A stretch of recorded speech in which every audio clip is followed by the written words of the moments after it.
이번 시간에는 193쪽을 한번 보실까요?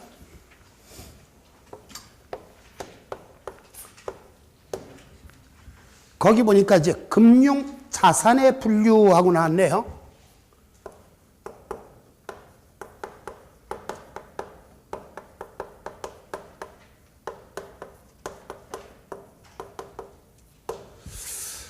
자, 요거 설명드리기 전에 제가 재고자산 계정을 살펴보면 사실은 이제 재고자산 계정은 크게 세 가지지만 저는 두 개로 표시할게요.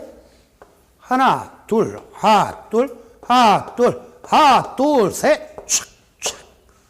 어디다 뭘 쓰는지만 알면 되지. 요거 어쨌든 회계에서는 제일 중요한 걸 거예요, 이거.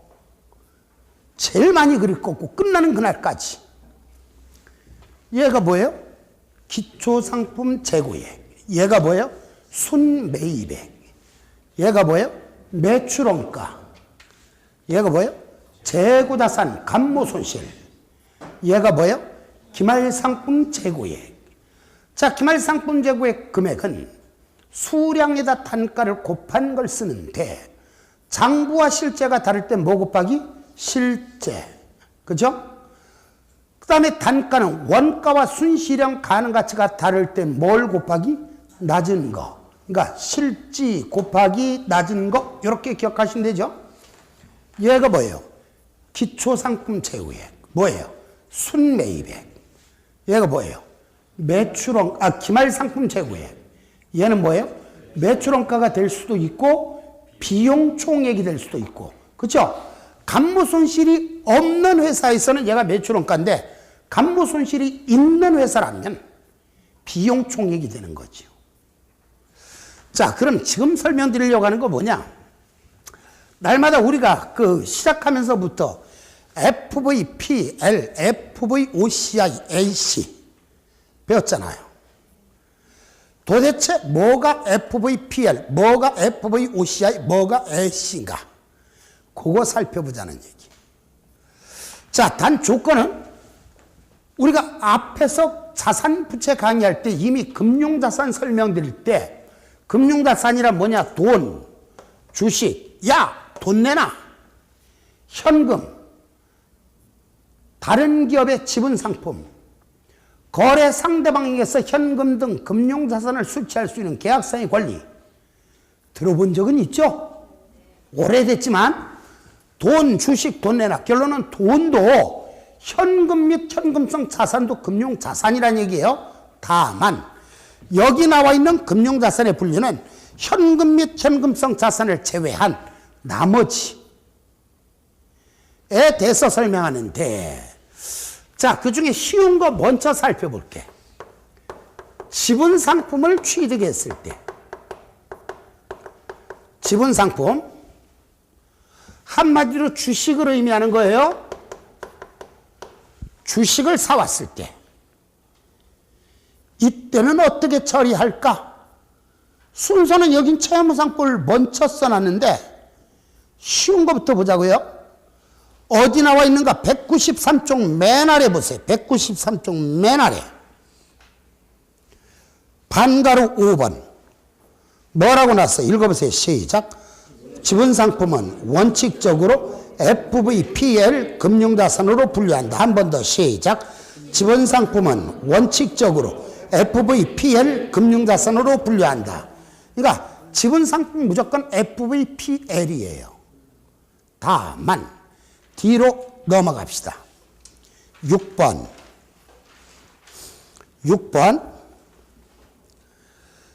뭐라고 나는가? 지분상품에 대한 투자가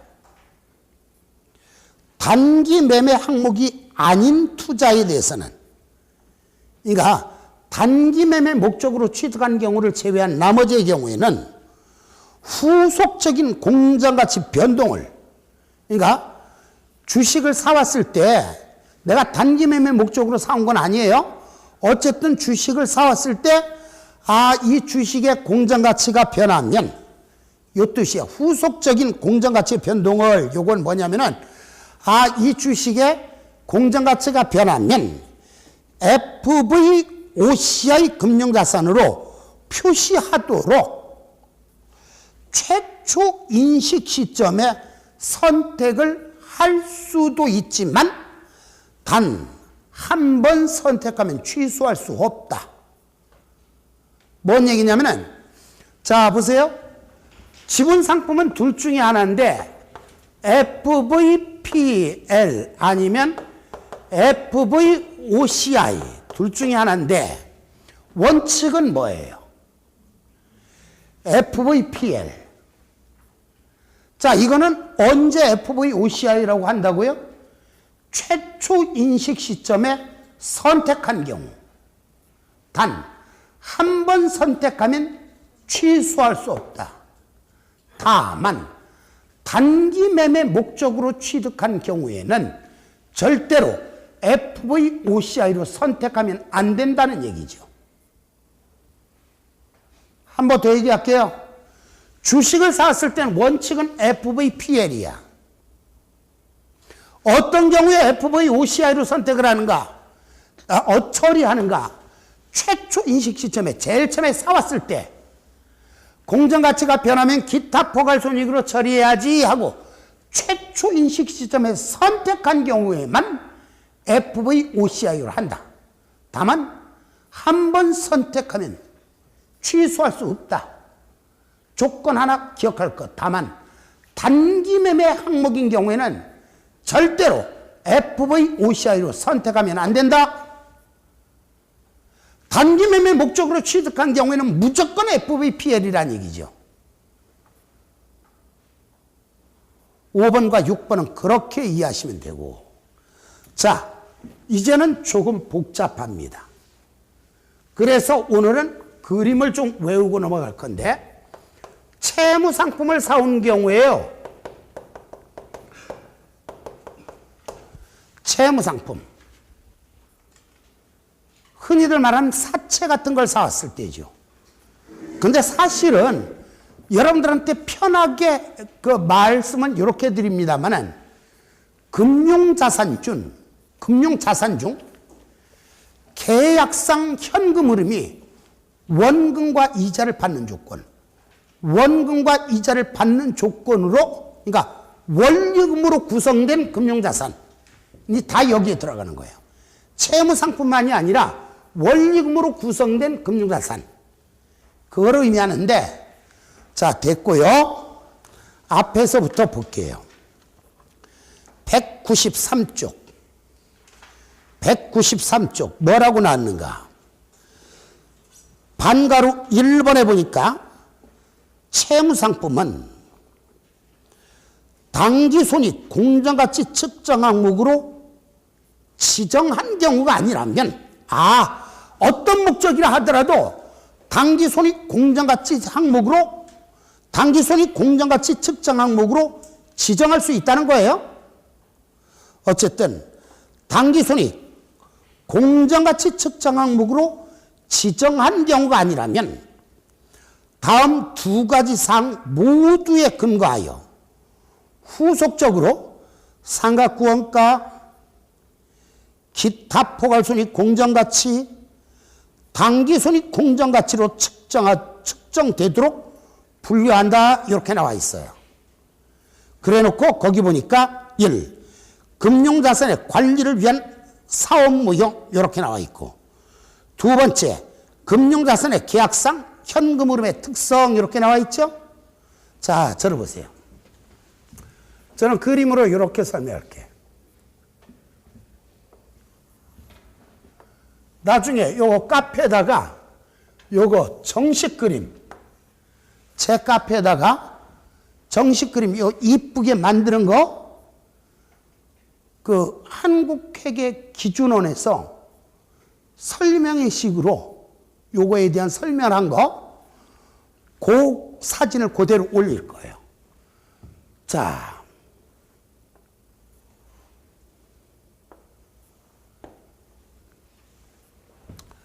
금융자산은 무조건 셋 중에 하나예요.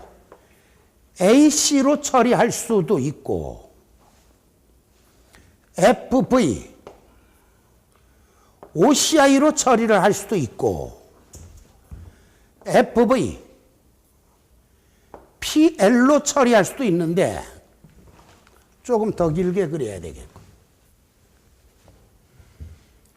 오늘은 자, 요거 제가 사진을 그대로 올릴 건데 왜 여기다 그림을 그리는가? 대답 연습시키려고. 자, 금융자산은 셋 중에 하나예요. AC 금융자산이 있고, 삼각구 원가 측정 금융자산이 있고,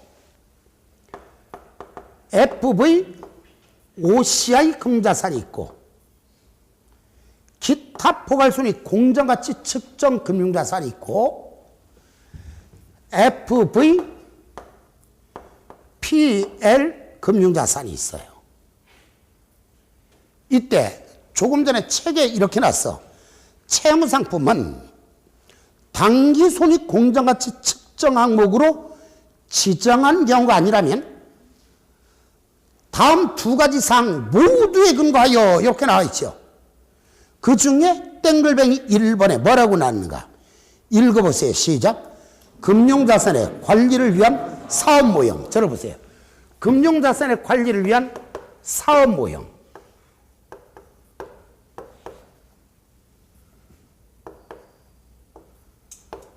한마디로 여기서 말하는 사업 모형이라는 거 뭘 말하는가? 금융자산을 보유하는 목적을 의미하는 겁니다. 이 사업 모형과 2번에 땡글뱅이 2번에 뭐라고 나왔어요? 읽어보세요. 시작. 금융자산의 계약상 현금 흐름 특성. 한 번 더 시작. 금융자산 계약상 현금 흐름 특성. 자, 계약상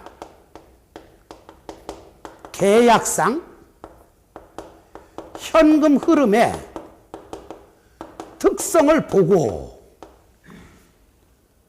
자, 만약에 이 계약상 현금 흐름의 특성이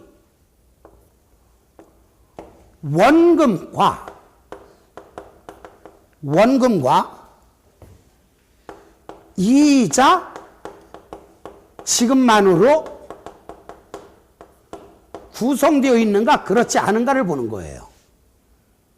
뭔 얘기냐? 여러분, 사채를 샀어요. 정기적으로 뭐 받아요? 이자 받죠. 만기에 뭐 받아요? 원금 받죠. 원금과 이자 지급만으로 구성되어 있네. 자, 돈을 빌려줬어요. 대여금. 5년 뒤에 받기라고 돈을 빌려줬다. 그리고 6개월에 한 번씩 또는 한 달에 한 번씩 이자를 받기로 했다. 정기적으로 뭐 받아요? 이자 받죠. 5년 뒤에 뭐 받아요? 원금으로 받기로 하는 거죠. 자, 원금과 이자 지급만으로 구성되어 있는가 아닌가를 판단하고, 자, 사업 모형이란 건 뭘 말하는가? 금융자산을 보유하는 목적이라 그랬어요. 금융자산을 보유하는 목적이 어떻게 되느냐에 따라 금융자산을 보유하는 목적은 대부분 셋 중에 하나입니다. 셋 중에 하나인데, 자, 아까도 말했어요. 카페에다가 요거 오늘 강의 끝난다면 올릴 거예요. 아, 오늘은 안 되겠다. 며칠 있다 올릴 거예요. 다른 데도 강의 다 끝나면. 요거 강의 끝나면 그때 올릴 거예요. 자, 그런데 거기 보니까 반가로 2번을 보실까요? 반가로 2번. 뭐라고 나왔는가? 채무상품의 사업 모형이, 요거 사업 모형이 계약상 현금 흐름을 수취하기 위해 보유하면, 계약상 현금 흐름을 수취하기 위해 보유하면, 자, 계약상 현금 흐름 수취 목적. 너무 칸이 좁아서 이렇게만 쓸게요. 이 얘기는 뭔 얘기냐? 자, 보세요. 내가 사채 샀어. 누가 묻는 거야?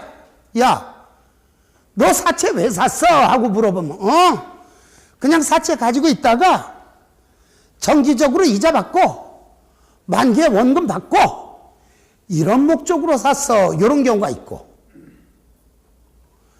두 번째, 반가로 3번 보세요. 뭐라고 나왔는가? 채무상품의 사업 모형이 계약상 현금 흐름의 수치와 금융자산의 매도 둘 다 목적이면 이렇게 나와 있죠. 저를 보세요. 계약상, 제일 중요한 건 계약상인데 여기 칸이 좁으니까 현금 흐름 수치와 매도 둘 다 목적. 뭔 얘기냐면은 누가 묻는 거야. 야, 너 사채사 때문에 그거 왜 샀어? 하고 물으니까 정기적으로 이자도 받고 만기에 원금도 받고 뭐 상황 따라 팔 수도 있지. 두 가지 목적이 다 들어가 있는 거예요. 계약상 현금 흐름의 수치와 매도 두 가지가 다 목적인 경우가 있고 그 밖의 목적이 있어요. 그 밖의 목적. 자, 여기서 이제 한국회계기준안에서도 설명은 그 밖의 목적 했는데 그 밖의 목적 하면 좀 이해가 안 가기는 해요. 그냥 나는 처음부터 사서 아예 사자마자 눈치 보서 팔 목적으로 사올 수도 있죠. 파는 목적, 처음부터 아예 팔 목적. 뭐냐면은 우리가 그 팩토링 회사라는 데가 있어요. 팩토링 회사. 팩토링 회사는 뭐냐면은 남의 매출 채권을 헐값에 사요. 왜? 어떤 분이 예를 들어 외상값 받을 게 있는데 자기네가 그 인원 구조도 그렇고 상대가 좀 까다롭기도 하고 외상값을 제대로 받기 힘들 경우는 팩토링 회사에다 이걸 싸게 팔아. 그럼 팩토링 회사는 어떻게 되는가? 싸게 사서 다른 데다 비싸게 팔아먹기도 하고 아니면은 자기네가 그걸 다 받아가지고 뭐 얼마 전에 제가 그 회계 장부를 봐주는 곳이 하나 있는데 법무사 사무실에서 이제 연락이 와가지고 채권이 몇 천만 원대 정확한 액수가 기억이 안 나네. 그걸 40만 원에 샀더만요. 40만 원에 사갖고 얘가 은닉한 재산이 있는가? 그 법무사 사무실에서 저한테 좀 찾아달라고. 그러니까 처음부터 뭐냐? 금융자산을 아예 파는 것 그 자체가 목적인 경우죠. 근데 여러분들은 그 밖의 목적으로 기억을 하시면 돼요. 자, 해서 이렇게 됩니다. 사업 모형이, 그림 그린 거 보세요. 사업 모형이 계약상 현금 흐름을 수치할 목적이고, 그리고 이것이 현금 흐름 특성이 어떻게 되는가? 현금 흐름의 특성이 원금과 이자 지급만으로 구성이 되어 있는가 확인을 해서 만약에 그렇다 이때는 무조건 삼각구 원가 측정 금융자산으로 처리를 합니다. 그런데 볼까요? 사업 모형이 보유하는 목적이 계약상 현금 흐름 수치와 매도 둘 다 목적이고 이것이 원금과 이자 지급만으로 구성되어 있는가 봐서 그렇다. 이때는 기타 포괄손익 공정가치 측정 금융자산으로 분류를 합니다. 그런데 저를 볼까요? 계약상 현금 흐름을 수치할 목적도 아니고 현금 흐름 수치와 매도 둘 다 목적도 아닌 다른 목적일 경우에는 무조건 기타 포괄손익 공정가치 측정 단기손익 공정가치 측정 금융자산으로 분류하고 또 계약상 현금 흐름 수치와 매도 둘 다 목적이라 하더라도 이 금융자산 자체가 원금과 이자 지급만으로 구성되어 있지 않고 다른 형태로 구성이 되어 있다면, 즉 원금과 이자 지급만으로 구성되어 있는가 확인해 봤더니 no, 다른 것들 막 섞여 있더라. 아니면 원금만 받도록 되어 있더라. 이럴 때는 무조건 당기손익 공정가치 측정 금융자산으로 분류합니다. 그림을 기억하는 게 굉장히 좋을 것 같아요. 당시에는 제가 이거 설명의 자료를 못 봤어요. 그래서 아예 설명의 자료를 봤다면 책 자체를 이렇게 구성을 했을 텐데, 처음부터 다시 오늘은 요 그림 외우는 게 핵심이야. 사업 모형이 계약상 현금 흐름을 수취할 목적이 있고, 현금 흐름의 특성이 어떻게 되는가? 원금과 이자 지급만으로 구성이 되어 있다면 삼각구 원가 측정 금융자산으로 분류한다.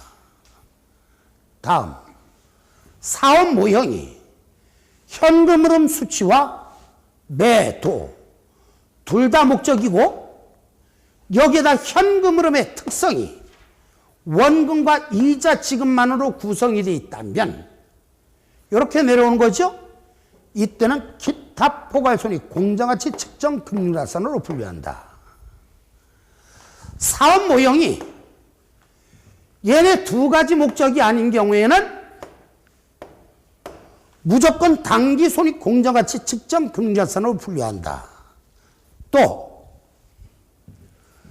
둘 중에 한 가지 목적을 가지고 있다 하더라도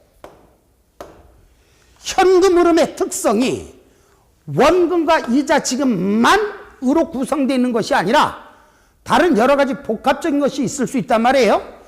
이렇다면 무조건 당기손익 공정가치 측정 금융자산으로 분류한다. 책 잠시 후에 읽겠습니다만 한 번만 더 볼게요. 금융자산의 사업 모형이, 금융자산의 관리를 위한 사업 모형이, 사업 모형이란 보유 목적을 의미하는 거예요. 사업 모형이 계약상 현금 흐름을 수취할 목적으로 보유하고 있는데, 이 금융자산의 현금 흐름의 특성이 원금과 이자 지급만으로 구성되어 있다면 삼각구 원가 측정 금융자산으로 분류한다. 책에는 다 들어가 있지 않아요. 가장 더 완벽한 게 이거야. 다음, 금융자산의 관리를 위한 사업 모형이 계약상 현금 흐름의 수취와 매도 둘 다 목적이 있고, 계약상 현금 흐름의 특성이 원금과 이자 지급만으로 구성이 되어 있다면, 즉 이렇게 내려오는 경우를 말하는 거예요. 이때는 기타 포괄손익 공정가치 측정 금융자산으로 분류한다. 금융자산의 사업 모형이, 관리를 위한 사업 모형이 얘도 아니고 얘도 아니면, 계약상 현금 흐름을 수취할 목적도 아니고 계약상 현금 흐름의 수취와 매도 둘 다 목적이 아닌 다른 목적이라면 무조건 FVPL, 즉 당기손익 공정가치 측정 금융자산으로 분류한다. 그러나 책에는 이게 다 없다 그랬어요. 이 많은 페이지를 요거 하나로 공부를 하시면 더 나을 수도 있습니다. 그리고 책의 내용은 이해만 하면 돼요. 자, 계약상 현금 흐름의 수취 목적이 있건, 현금 흐름의 수취와 매도 둘 다 목적이 있건, 계약상 현금 흐름의 특성이 원금과 이자 지급만으로 구성이 된 것이 아니라면, 만이야 만 원금과 이자 지급만으로 구성된 것이 아니라면 아마 파생상품 같은 것들이 여기에 해당될 수도 있을 거예요. 요럴 때는 무조건 FVPL로 처리한다. 책 한번 읽어볼까요? 반가로 2번 다시 읽을게요. 책에는 이렇게 나와 있어요.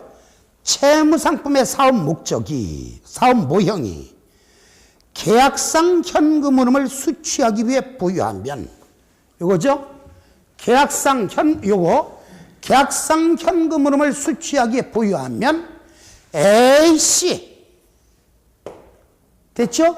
반가로 2번은 책은 약간 요거보다 부족해요. 그래서 다음 3번 채무상품의 사업 모형이 계약상 현금흐름의 수치와 금융자산의 매도 둘 다 목적이면, 두 가지가 다 목적이면 FV-OCI 요거 기타 포괄손익 공정가치 측정 금융자산으로 분류한다. 그 다음에 땡글뱅이 1, 2번은 됐고요. 4번 채무상품의 사업 모형이 상기의 2, 3이 아니라면, 이것이 아니라면, 얘네 두 개가 아니라면, 이 두 개가 아니라면, 이 두 개가 아니라면, 이 두 개가 아니라면 FVPL 금융자산으로 측정한다. 이거 FVPL 금융자산으로 측정한다. 이렇게 나와 있죠? 설명은 다 나와 있지만 조금 더 약간의 차이가 있습니다. 다만 거기 보니까 이렇게 나왔어요. 땡글뱅이 1번, 4번의 1번을 볼게요. 4번의 1번. 채무상품을 서로 다른 기준에 따라 자산이나 부채를 측정하거나 그에 따른 손익을 인식하는 경우 측정이나 인식에 불일치가 발생할 수도 있다. 회계 불일치, 앞으로 이제 회계 불일치 이렇게 말을 하는데 이 얘기 뭔 얘기냐면 잠깐 보세요. 그냥 용어만 알면 되지 이거 알만한 사람 누가 있겠어요. 오죽하면은 제가 카페 어디에다가 이렇게 표시를 해놨어. 회계 불일치라는 말의 의미. 서로 간의 인식의 차이입니다. 예를 들어서 제가 보는 김정은은 때려 죽일 놈이에요. 근데 다른 분들은 때려 죽일 놈이 아니라 그냥 물어 죽일 놈으로 판단. 서로 생각이 틀릴 수도 있잖아. 요걸 인식의 불일치라 그래. 발행자 측에서는 예를 들어 발행자 측에서는 FVPL로 처리하는데 취득을 하는 사람 입장에서는 FVOCI로 처리한다면 발행을 하는 사람과 보유를 하는 사람이 서로 다른 기준으로 측정을 한다면 어떤 현상이 일어날 수 있는가? 이런 현상이 일어날 수 있어요. 제가 저분한테 100만 원을 빌려줬어요. 저는 100만 원을 받을 수 있는 권리가 있잖아요. 근데 저 사람은 한다는 소리가 저는 1000만 원 드릴 건데요. 뭐 이래봐. 서로 간에 인식의 차이가 있을 수 있잖아요. 요걸 말하는 거야. 그러니까 용어만 알면 되지 그 말의 의미는 볼 필요 없습니다. 어쨌든 불일치가 발생할 수 있는데 2번에 보니까 채무상품의 사업 모형이 현금흐름의 수치, 그러니까 요거는 여기 없는 내용이에요. 여기는 여기 없는 내용이야. 자, 2번 채무상품의 사업 모형이 현금흐름의 수치 또는 현금흐름의 수치와 매도 둘 다 목적인 경우에도 요거 이거나 이러한 목적인 경우라 하더라도 당기손익 공정가치 측정 항목으로 지정한다면 당기손익 공정가치 측정 항목으로 지정한다면 자 이런 목적이거나 이런 목적이라 하더라도 이렇게 처리를 한다면 당기손익 공정가치 측정 항목으로 지정한다면 회계 불일치를 완전히 제거하거나 유의적으로 줄이는 경우 어느 정도 차이를 줄일 수 있는 경우를 말하는 거죠. 이때는 최초 인식 시점에 해당 금융자산을 당기손익 공정가치 측정 항목으로 지정할 수 있다. 최초 인식 시점에 제일 처음에 사올 때 당기손익 공정가치 측정 항목으로 지정할 수 있다. 다만 한 번 지정하면 지정할 수 없다. 취소할 수 없다. 그럼 마지막 설명 한 번만 더 하고 끝낼게요. 자, 저쪽 가서 지분상품은 원칙적으로 뭐죠? FVPL로 처리한다. 다만 최초 인식 시점에 FVOCI로 선택할 수도 있는데 한 번 선택하면 취소할 수 없다. 여기서 기억할 거 다만 단기 매매 목적이라면 무조건 FVP야. FVPL이야. 단기 매매 항목인 경우에는 FVOCI로 선택할 수 없다. 됐죠? 채무상품 갈게요. 채무상품. 자, 책보다 땡글뱅이 2번을 제외하고는 여기 있는 게 더 완벽한 설명이 됐어요. 사업 모형이 계약상 현금 흐름을 수취할 목적이고 현금 흐름의 특성이 원금과 이자 지급만으로 구성되어 있다면 삼각후 원가 측정 금융자산으로 분류한다.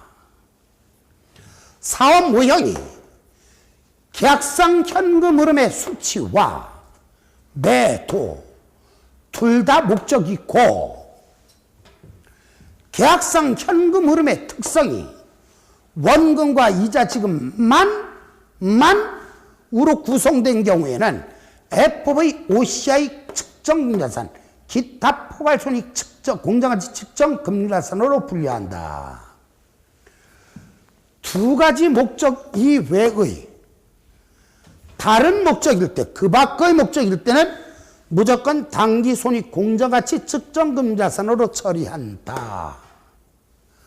자, 계약상 현금 흐름의 수치와 현금 흐름의 수치 또는 매도 둘 다 목적이라 하더라도 현금 흐름의 특성이 원금과 이자 지급만으로 구성된 것이 아니라 다른 목적도 있을 수 있다면 그때는 무조건 FVPL로 처리한다.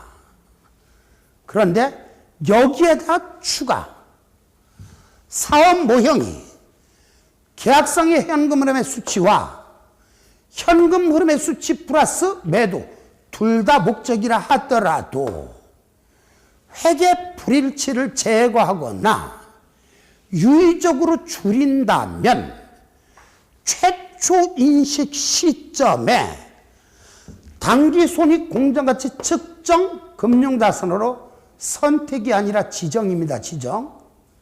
지분상품의 경우는 선택, 여긴 지정. 지정할 수 있는데 다만 한 번 지정하면 취소할 수 없다. 그러면 분류는 끝났어요. 그리고 이 책에다가 사실 이제 가능성 대비해서 여러 가지 내용을 굉장히 많이 써놨는데 현실적으로는 계산 문제는 몇몇 가지 안 돼요. 아마 제 생각에 이론 문제는 출제된다면 이 안에서 끝일 겁니다. 느낌은 그래요. 물론 2018년이 되면 각종의 이제 공인회계사, 세무사, 간편, 관세사 이런 시험을 볼 거 아니에요? 그럼 그걸 보고 나름대로 조절을 해서 강의를 하기는 하겠으나 현재로서 금융자산의 분류는 이거. 그 다음에 나중에 재분류라는 게 있어. 재분류. 이렇게 처리했던 놈을 이렇게, 이렇게 처리했던 놈을 이렇게, 이렇게 처리했던 놈을 이렇게, 이렇게 처리했던 놈을 이런 식으로 왔다 갔다 재분류에 대한 이론이 혹 나온다면은 이제 쌍코피 터지는 거야. 그러나 거기까지도 여러분들은 완전한 숙달이 이루어질 겁니다. 즉 여러분들은 저한테 배우는 내용이면 시험은 항상 한 단계는 아래라는 거. 자, 2018년 제21회 시험을 대비한 2017년에 마지막 강의는 마지막 강의가 굉장히 중요한 게 많았어. 첫째, 뭐니 해도 오늘 제일 중요한 건 재고자산 관련 계산 문제 6가지 유형이 머릿속으로 떠오르신다면 어쨌든 과락은 면하겠죠, 뭐. 그죠? 2017년의 모든 강의는 이것으로 마칩니다. 수고하셨습니다.